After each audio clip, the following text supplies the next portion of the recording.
በአርጎ ባባል ሙሽሪት ከቤት ስትወጣ አዛን ይደረጋል። ሱብሃንአላህ አላሁ አክበር። ይህ ሙሽራ ገና ከተጋባ 2 ወሩ ነው። በአደባባይ ህይወቱ አልፏል። ግድያው የተፈጸመው በቂም በቀል ተነሳሽነት ሲሆን ገዳዩ ሚስቴን አገባህብኝ በሚል ሰበብ በሽጉጥና በስለት አሰቃቂ ጥቃት ፈጽሞበታል። በጣም ልቤን የነካው እንግዲህ አሁን እኔ ላገባ ነው እኮ ሳገባ ታዲያ አብረሽኝ ነው የምትሄጂው? አብሬህ ለምን ሄዳ አግብተህ ቤትህ ቁጭ ስትል ትወስደኛለህ? ከሚስቴ ጋር አብረሽ ልትኖሪ ነው? ምን አለበት? እንደዛ አይሆንም ማለቻ ሚስቴ። ስለ ወንድማችን ጃሉድ አወል የተወሰኑ መረጃዎች ደርሰውኛል። አሁንም አላህ ምናልባት فمن شرح الله صدره للإسلام فهو على نور من ربه ወሰህለን ወመርሐበን። ሰላም አለይኩም ወራህመቱላሂ ወበረካቱ። ሰላም ውድና የተከበራችሁ ቻናል ተከታታዮች ባላችሁበት የአላህ ሰላም ዝና ተረዳይ ቸርታን ኢንሻአላህ ዛሬም ከመገኘት እንደተመለከታችሁት አነጋጋሪ የተወደዱ የተማራጡ እንዲሁም ደግሞ እስላማዊ ቪዲዮ ኢንሻአላህ እነዚህን ቪዲዮዎች በጋራ እንመለከታለን። ከእናንተ የሚጠብቀው ላይክ እያደረጋችሁ ሐሳብ አስተያየት ይስጣችሁ። እስከ ፕሮግራማችን ፍጻሜ አብራችሁን ቆዩ። ቀጥታ ወደ ቪዲዮ አለፍኩላችሁ። አላህ ምናልባት አላህ እኛን እያኖረን ያለው ህይወት እኛ ያልወደድነውን ሊሆን ይችላል። ግን አላህ እኛ ምንም አንውደደው እንጂ በእርግጠኝነት የሚያኖረን ህይወት ለኛ ኸይር ያለውና የተሻለውን ህይወት ነው። ለዚህ ነው ቁርአን ላይ ወዓሳ አን ተክረሁ ሸይአን ወሁወ ኸይሩን ለኩም፣ እናንተ የጠላችሁትና ያልተመቻችሁ ነገር ለእናንተ ኸይር ያለው ነገር ይሆናል። ወዓሳ አን ቱሒቡ ሸይአን ወሁወ ሸሩን ለኩም፣ እናንተ የወደዳችሁለትና የተንገበገባችሁለት ህይወት ደግሞ ለእናንተ ሸር ያለው ይሆናል ይላል አላህ ሱብሓነሁ ወተዓላ። ወላሁ ያዕለሙ ወአንቱም ላ ተዕለሙን፣ ታዲያ አላህ ነው የሚያውቀው እናንተ ግን ለራሳችሁ እንኳን የማታውቁ ሰዎች ናቸው ይላል አላህ ሱብሓነሁ ወተዓላ። ታዲያ እኛ በማናውቀው መልኩ ለኛ የተሻለውን እየመረጠ ለሚያኖረን ጌታ ጥራትና ምስጋና ይገባው። አልሐምዱሊላህ ያ ሰላም። አልሐምዱሊላህ ሱም አልሐምዱሊላህ ረብል ዓለሚን። አላህ አዋቂ ነው፣ ሁላችንም ልናመሰግን ይገባል። ባጭር እንግዲህ መልእክት ይሄ ወንድማችን ጥሩ ነገር አስገንዝቦናል ብዬ አስባለሁ። ነገር ግን ይሄ ነገር ለምን አልሆነም ብለን እንበሳጫለን፣ እንቆጣለን። የምንፈልገው ህይወትን እንግዲህ ከጀርባው ብዙ መከራና ሰቆቃ እንዳለው ልናውቅ ይገባል። ይሄን ነገር ለኛ ይሄ የምንኖረው ህይወት የማንፈልገው ወይም ደግሞ ያልተመቸ ሊመስለን ይችላል። ነገር ግን እያንዳንዱ ነገራቶች ከይር አለበት። ሁላችሁም የምታውቁት ነገር ቢኖር ማለት ነው። ይህ ነገር ለምን አልሆነም ብለን ራሳችንን እንግዲህ ቢዚ ልናደርግ አይገባም። ኢንሻአላህ አላህ የተሻለውን ያውቃል። አላህ ከኛ የሚጠብቀው እንግዲህ ሰበብ ማድረስ ነው። ሰበብ ባደረስን ቁጥር ደግሞ አላህ የተሻለውን ነገር ያደርግልናል። ሁሉም ነገር ለከይር ለበጎ እንደሆን ልንገነዘብ ይገባል ባይኔ ማለት ነው። አሁን እኔ ላገባ ነው እኮ ሳገባ ታዲያ አብረሽኝ ነው የምትሄጂው? አብሬህ ለምን ሄዳ አግብተህ ቤትህ ቁጭ ስትል ትወስደኛለህ? ከሚስቴ ጋር አብረሽ ልትኖሪ ነው? ምን አለበት? እንደዛ አይሆንም ማለቻ ሚስቴ አለች። አዎ እግዚአብሔር አለኝ። በቃ የትም አለች። በቃ ዘመዶችሽ ጋር ሁኚ አንቺ። አልሄድም፣ ዘመድ የለኝም እኔ። አንተ ነህ ዘመዴ። በቃ አለቀ ጉዳዩ። እና ከኔ ጋር ከሚስቴ ጋር አብረን እንኖራለን? አረ ምን በወጣህ እንዴ? ሚስት ፍታ ማለት ነው እኮ ከሚስትህ ጋር ልኑር ማለት። እሷ ደስተኛ ብትሆንና ብትፈልግ መጣል አብረን እንቀመጣለን። እሷ ደስተኛ ያልሆነችው አላጨናንቅህም። እና የት ትሄጃለሽ? ለምን ገደል አልገባ? እናቶች ራሱ ማለት ነው ልጆቻቸው አግብተው ከወጡ በኋላ ከልጆቻቸው ጋር ከሚኖሩ ምድር ብትወጣቸው ደስ ይላቸዋል እኮ። ፈለኩ ለምን ገደል አልገባም ማለት ነው። ለእናት ይህ አይገባትም ነበር፣ ግን ምን ይደረጋል? 10 ልጅ ወልዳ መጨረሻ ላይ ግን የምታርፍበት ቤት ታጣለች። የኛ ራፍ 10 እና 12 ልጅ ለመውለድ መመኘት ጥቅሙ ምንድነው ነው? መጨረሻ በሚያስፈልጉን ሰዓት ልጆቻችን እኛን አይፈልጉም። ዛሬ ካላስቀመጥ ነው ማለት ነው። እናቶቻችሁ በእጃችሁ ያሉ ሰዎች ከምንም በፊት እነሱን አስቀድሙ። ሚስትህ እናትህ ማትወዳት ከሆነ አንተን ከናት ወደህ ገባክ? ስንትና ስንት መስዋዕትነት ከፍላ ለዚህ ያደረሰችን እናትህን ሚስት ከጠላቻት አትወድህም ማለት አይገርምህ? ልጆችህንም አትወዳቸው። ቅድሚያ እናትህ በጣም በጣም በጣም ልቤን የነካው እንግዲህ መልእክትና ቪዲዮ ጭምር ነው። ብዙዎቻችን ከዚህ ብዙ ነገር እንደተማሩ ተስፋ አድርጋለሁ። እናት ረጅም እድሜ፣ ጤና፣ አፍያ አላህ ይስጣት፣ አላህ ይስጥላችሁ። እናታችሁን አላህ በህይወት ያኖርላችሁ እና እንግዲህ እናታችሁ በህይወት እያለች ደግሞ ልትንከባከቡ ይገባል። ከማንም ጋር የምትወዳደር አይደለችም እናት ማለት ነው። እንግዲህ በእናትና በልጅ መካከል ያደረጉትን የቃላት ለውጥ ተመልክታችኋል። ሱብሃንአላህ የተናገረችው ነገር በጣም ልብ ይነካል እና ሁሉም ሴቶች ሁሉም ሚስቶች እንዲህ አይደሉም። እንግዲህ አንዳንድ ክፉ ሚስቶች አሉ፣ ወይ እናትን ምረጥ ወይ እኔን ምረጥ የሚሉ ጭምር ማለት ነው እና ከእንደዚህ አይነት ነገር ሁላችንም አላህ ይጠብቀን ለማለት እወዳለሁ። ነገር ግን እንግዲህ በእናት ከመጣች ደግሞ እናንተን አትወድም ማለት ነው። ስለዚህ ያን ከግንዛቤ አስገቡ። ለማንኛውም በተለይ እናታችሁና ሚስቶቻችሁ ሊዋደዱና ሊቀራረቡ ይገባል የሚል መልእክትም አለ ማለት ነው። ፍቅር እንደዛ ካልሆነ በስተቀር አይቀጥልም፣ ደስ አይልም። ወንድየውም ጥሩ ስሜት አይሰማውም፣ ሁሌ እረፍት ይነሳዋል በጣም እንዲሁም ደግሞ የእናት ቀልብ የሚባል ነገር አለ። ያም ነገር ልጁን ከመናው ሊያስቀራ ይችላል። ደግሞ አኪራንም እናጣበታለን። ምክንያቱም እንግዲህ ጀነት ከእናት እግር ስር ናት። ያን ነገር አስተውለን ይበልጥ ዱዓ አድርገንበት ህይወታችን ልንመራ ይገባል የሚል መልእክት አለኝ። በጣም የሚያሳዝን ነገር ተፈጥሯል በዚሁ በሀገራችን። የሰው ልጅ ህይወት እንዲህ በቀላሉ በአደባባይ ሲቀጠፍ ማየት እጅግ ዘግናኝና አሳዛኝ ነው። ትዳር ከመሰረተ ገና 2 ወር የሆነውና የባንክ ባለሙያው አቶ ተመስገን ዳንኤል ዛሬ ጠዋት ወደ ስራ በመጓዝ ላይ ሳለ በጌዲዮ ዞን ገደብ ከተማ በአደባባይ ህይወቱ አልፏል። ግድያው የተፈጸመው በቂም በቀል ተነሳሽነት ሲሆን ገዳዩ ሚስቴን አገባህብኝ በሚል ሰበብ በሽጉጥና በስለት አሰቃቂ ጥቃት ፈጽሞበታል። አቶ ተመስገን ገና የ2 ወር ትዳር እንደያዘ ነበር ህይወቱ የተቀጠፈው። አሁን ላይ ተጠርጣሪው በቁጥጥር ስር ውሎ ምርመራ እየተካሄደበት ይገኛል። ለሟች ቤተሰቦችና ወዳጆች መጽናናትን እመኛለሁ።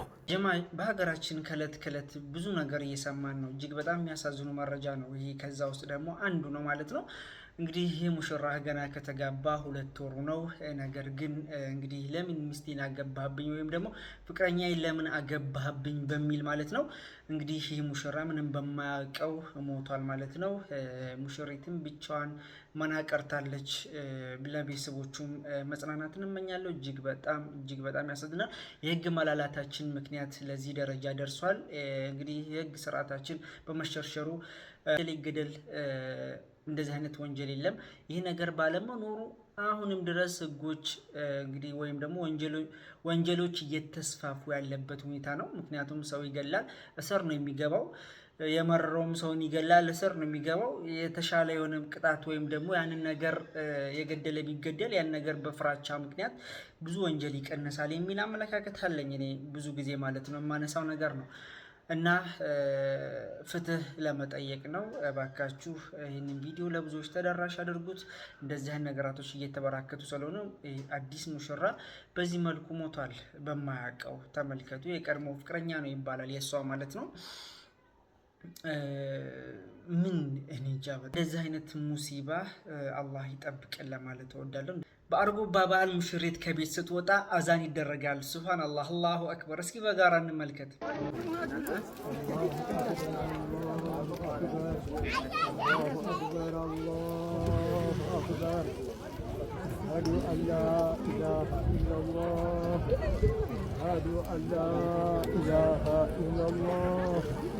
أشهد أن محمدا رسول الله أشهد أن محمدا رسول الله الله أكبر الله أكبر لا إله إلا الله ማሻአላህ እንግዲህ አጠር ተደርጎ በዚህ መልኩ አዛን ተደርጓል። እጅግ በጣም የሚያስደስት ነው። እኔ ይህን ቪዲዮ ሳይ በጣም ነው ልቤ የተነካው። እንደዚህ አይነት ነገር ተመልክቼ አላውቅም። በሰርጓ ቀን እንግዲህ ከቤት ስትወጣ በተለይ ሙሽራው ይዞት ሲወጣ ይዟት ሲወጣ ማለት ነው ሙሽሪትን በዚህ መልኩ አቁሟቸው ትልቅ ሰው ናቸው ከፊት ቆመው እንግዲህ አዛን እያደረጉ ይገኛሉ። ሱብሃንአላህ ይህ ደስ የሚል ሸሪዓዊ የእስልምና ጋብቻ ነው።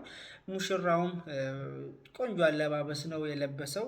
ሙሽሪትን ባውን ለብሳለች በዚህ መልኩ ያን ያክል እንደ እስከዛሬ ለየት ወይም ደግሞ ወጣ ያለ ነገር አልተመለከትም። እጅግ ያስደስታል። ይህ ነገር ይፈቀዳል አይፈቀድም ወላሂ አለም። ነገር ግን ይህ ቪዲዮ በጣም እጅግ ስለተመቸኝ እንዲሁም ደግሞ ቲክቶክ ላይ ብዙዎች እንግዲህ እያዘዋወሩት ይገኛሉ። እናንተስ ምን ተሰማችሁ?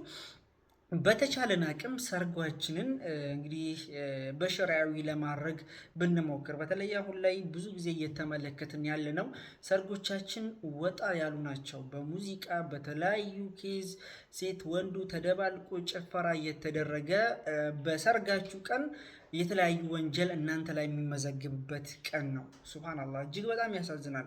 ይህ ነገር ልናደርግ ሰርጋችን ደስታችን ቀን ነው። በደስታችን ቀን ደግሞ እንደዚህ አይነት ወንጀልና ተግባር ልንርቅ ይገባል ባይኔ ማለት ነው። ምክንያቱም መጨረሻው አያምርም። እንደዚህ እየተዳለቁ እየተጨፈሩ ብዙ ነገር ተመልክተናል። በአዳራሽ ሁኔታ ትላልቅ ሰዎች ኢብን ኮፍያ የለበሱ ሙስሊም ናቸው የሚባሉት አካላቶች ጭምር በሰርጋቸው ቀን ወይም ደግሞ በልጆቻቸው ሰርግ ጭፈራ ቅውጥ እየተደረገ ሴት ወንዱ ትንሽ ያይል ሲጨፈር እየተመለከትን ነው። ወዲያውን ደግሞ ትዳር ተበተነ ሲባልም እየተመለከትን ነው። አላህም እንደዚህ አይነት ነገር አይወድም። ከእንደዚህ አይነት ድርጊት ልንርቅ ይገባል ባይ ነኝ። አላሁ ለኩማ ወባረከ አለይኩማ ወጀማዓ በይነኩማ ፊል ኸይር። ለሙሽሮች ውለዱ ክበዱ ድመቁ። አላህ ትዳራችሁን እስከ መጨረሻ ድረስ ያድርግላችሁ። አላህ ያስደስታችሁ ያዋዳችሁ ለማለት እወዳለሁ። እኔ ቃል የለኝም። ደግሞ ወደ ገጠር አካባቢ ይመስላል፣ ነገር ግን አርጎባ ይላል ይህ ባህል ማለት ነው። በጣም ደስ የሚል ነገር ነው የተመለከትነው። ከስከዛሬው ለየት ባለ መልኩ ነው ይህ ሰርግ የተከናወነው ብዬ አምናለሁ። እናንተስ ምን ተሰማችሁ? ስሜታችሁን አካፍሉኝ። ለሙሽሮች ደግሞ እንግዲህ ስሜታችሁን ደግሞ መልካም ምኞታችሁን ግለጹላቸው ለማለት ወዳለው ደስ ሳላለኝ ነው ወደ ሌላኛው ቪዲዮ አልፍላችሁ። ስለ ወንድማችን ጃሉድ አወል የተወሰኑ መረጃዎች ደርሰውኛል። አሁንም እንግዲህ በቅርበት ለማግኘት እየሞከርኩ ነው። እሱን የሚያገናኙኝ ሰዎች አግኝቻለሁኝ። ከዚያ ባሻገር ግን የሰማኋቸው ነገሮች እናንተ ብትሰሟቸው ያልኳቸውን መረጃዎች ልስጣችሁ። ጃሉድ የኖረው ቃሊቲ 08 በሚባል አካባቢ ነው። አባቱ ጋሻወል ይባላሉ። የእናቱን ስም አላገኘሁም። ጋሻወል አወል ሻይ ቤት የምትባል አነስተኛ ሻይ ቤት በመስራት ቤተሰቦቻቸውን የሚያስተዳድሩ በጣም ቅንና ቸር የሆኑ ሰው እንደነበሩ እንዲሁም የእሳቸው ሻይ ቤት ያለችበት አካባቢ 08 አወል ሻይ ቤት በመባል ሰፈሩ ራሱ ይታወቅ እንደነበረ ለማወቅ ችያለሁኝ። ጃሉድ በልጅነቱ ቁርአን ቀርቷል። እንግዲህ የምትመለከቷቸው በፎቶግራፍ ላይ የምትመለከቷቸው ከሱ ጋር ቁርአን የቀሩና አቅሪው ደግሞ ሼህ ዳውድን ጨምሮ የተነሱት ፎቶ ነበር። ከ25 ከ27 ዓመት በፊት የሆነ ነገር ነው የምነግራችሁ። የቀራበት ቁርአን ቤት ሃሩን አልረሺዲ የሚባል ቁርአን ቤት እንደነበረ አብረውት የቀሩ ወንድም እህቶች ነግረውኛል። በጣም የሚደንቃችሁ ነገር ይሄ ሃሩን አልረሺድ በአካባቢው ላይ የኢድ ሰላት ሲሰገድ በዓላት በሚከበሩበት ጊዜ የዛ ትምህርት ቤት ወይም የዛ መድረሳ ተማሪዎች ድራማ ለማህበረሰቡ ዳዕዋ የሚያደርግ በጥበብ ዳዕዋ የሚያደርግ ድራማ ለማህበረሰቡ ያቀርባሉ፣ ግጥም ያደርጋሉ። ታዲያ ከሱ ጋር ቃሲም አህመድ፣ አሊባሻ፣ አህመድ ኑሪ የሚባሉ ልጆች አብረውት ነበሩ። ድራማ ይሰራሉ፣ ይጽፋሉ። ጃሉድ በተለይ የግጥም ችሎታው ትልቅ እንደነበርና በዛ ሰዓት ግጥም ጽፎ ለታዳጊ ተማሪዎች ይሰጥና እነሱ ያቀርቡታል። የሚያስተምር ኢስላሚክ ነው እየነገርኳቸው ያለሁት። አሁንም የግጥም ችሎታው የሚደንቅ ነው ጃሉድ። ያ ከዛ ጊዜ ጀምሮ አብሮት የነበረ ነው። ቱሉ ዲምቱ የሚባል ትምህርት ቤት ሃይስኩል በአሁኑ ሰዓት ደራርቱ ቱሉ ነው የሚባለው ሃይስኩል የተማረበት ነው። ህንዶች ግቢ የሚባል ትምህርት ቤት 7 እና 8ን የተማረበት ገላን ትምህርት ቤት እነዚህ አካባቢዎች ይማርበት የነበረ ነው። ወንድምና እህቶች ነበሩት። ሙሐባ አወል፣ ሐሰን አወል ደግሞ ወደ አኺራ እንደሄደች ሰምቻለሁ። ምናልባት የተሳሳተ መረጃ ከሆነ ታረማለሁ። ሙና አወል የምትባል እህትም አለችው። እንግዲህ ይሄ ሁሉ በልጅነት እድሜው በቁርአን እና በእስላማዊ ተርቢያ ያደገ መሆኑን የሚያሳይ ነው። ቤተሰቦቹ በሙሉ በአካባቢው ተወዳጅ እንደነበሩ ነግረውኛል።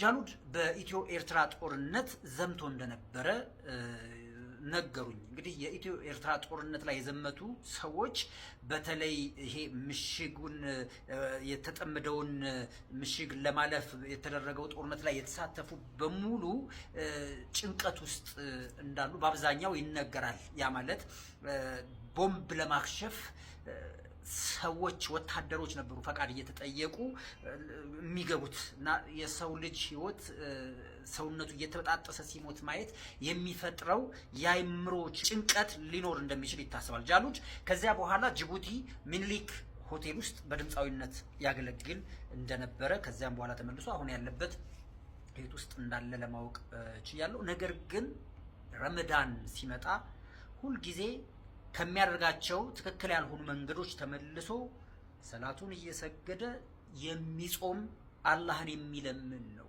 የሚወደው አላህ ያለ ጥርጥር ወደ ትክክለኛው ትራክ እንደሚመልሰው ተስፋ አድርጋለሁ። ግን የኛ የወንድሞቹና የእህቶቹ ድጋፍ ደግሞ ያስፈልጋል። ሄደን መዘየር፣ እንዲህ አይነት ሰዎችን ማሸሽ ሳይሆን አብሽር ማለት መልመድ መቻል አለብን። ተከራይቶ የሚኖርበትን አካባቢ አውቄያለሁ። ቤቱንም በትክክል አድራሻውን አውቄያለሁ። ኢንሻአላህ ፈቃደኛ ሲሆን ነው እሱ ፈቃደኛ ሲሆን ሄደን ወንድማችንን በፍቅር እንዘይረዋለን። አብራችሁኝ እንደምትዘይሩት ተስፋ አደርጋለሁ። ጃሉድ እውነት አላህ ይወድሃል። አላህ ወደምትወደው ህይወት ወደምትወደው ወደ ራሱ እንደሚስብህ ተስፋ አደርጋለሁ። እንወድሃለን። ሰላም አለይኩም ወራህመቱላሂ ወበረካቱ።